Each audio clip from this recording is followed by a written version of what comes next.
je vais vous conter que l'été passé, j'ai accepté malheureusement de participer à un débat. C'est pas un débat d'échanger avec une vedette française de la télévision qui s'appelle Émeric Caron. Ben oui, je sais c'est qui. Ah ouais, vous avez fait ça? C'est ça. Mon Dieu, lui, il est bon là-dedans. Là, Émeric Caron est à Montréal. Là, tu vas avoir la version soft, je pense. Moi, j'ai la version... Fait que Émeric Caron est à Montréal. C'est parfait.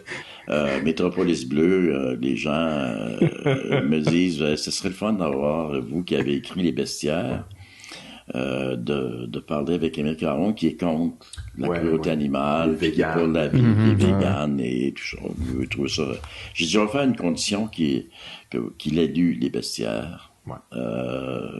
Et moi, je vais lire son livre.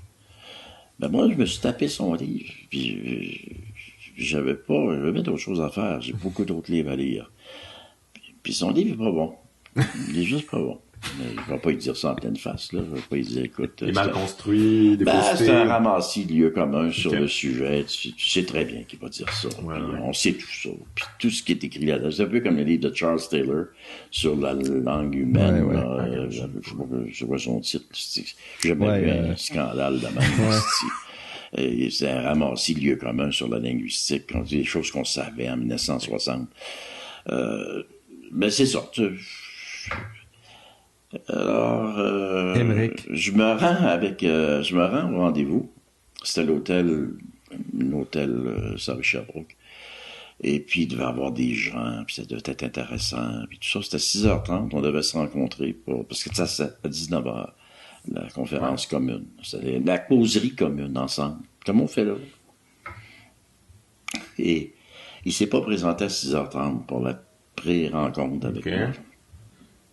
Il était pas d'ailleurs pas là à 19h. Le monde attendait. Moi, j'étais assis, là. J'ai fait mes tests de son. Lui, il est pas là. Il arrive à 19h05, en sueur. Il venait de faire son jogging. Ça me surprend zéro. Il était dépenaillé. Il sentait la sueur. Puis il était essoufflé parce que c'est manifestement pas un athlète. Il devrait pas courir. Il devrait rester assis. On a fait la causerie. C'était d'un ennui. Moi-même, je me suis ennuyé. C'est rare que je m'ennuie moi-même, mais je me suis ennuyé parce que, pourquoi? Il était un monologue. Il faisait un monologue et il attaquait tout le monde qui mangeait de la viande. Et un monologue. Il avait pas lu Le Bestiaire. Et tout ce que je disais, il écoutait pas. Je le voyais, là. Christ. Un poltron. Un vrai poltron. Il écoutait pas ce que je disais. C'est typiquement français, ça. Ouais. Quand ils débattent. La seule différence ce soir-là, c'est qu'il n'est pas envoyé chier. S'il l'avait envoyé chier, on avait un débat. Et puis j'aurais dit, t'étais un asti de trou de cul, de faire de même. Mais encore là, tu aurais-tu compris, il connaît pas cette langue. Il aurait fallu que je dise ça en français, avec des insultes françaises. Puis ça, c'est un effort que je consentirais pas. C'est inutile. Mais lui, il l'avait pris, puis ils l'ont sorti de l'avion, puis ils l'ont rentré à Télé-Québec. Ah oui, t'as les scoltariés. Puis ils ont mis Mathieu Bocoté, les deux debout, et pendant... Ça, c'est parfait, les autres. Ils s'entendent. Pendant 8 minutes, ils se sont insultés. Ouais. Tout le monde est content. Ben oui.